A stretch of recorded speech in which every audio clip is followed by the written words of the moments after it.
The masterpiece of American architect Louis Kahn, the National Assembly of Bangladesh, Jatiyo Sangshad Bhaban, is both graceful and monumental in its union of modern design with ancient references.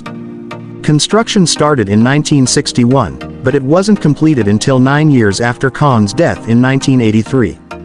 The project was interrupted by the country's liberation war from Pakistan, which also transformed Kahn's vision from an imposing government headquarters to a tribute to the proud new democracy of Bangladesh.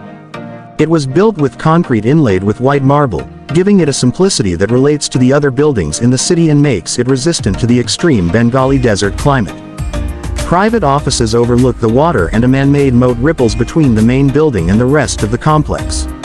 Kahn's love of rationalism through geometry is everywhere, from the shapes and lines structuring the exterior to the interior corridors circling the main hall. The rooms glow with natural light let in by the geometric shapes, which also contribute to a natural interior environmental control system. The High Court of Bangladesh recently passed a decision to secure the preservation of Kahn's original vision from any future alterations.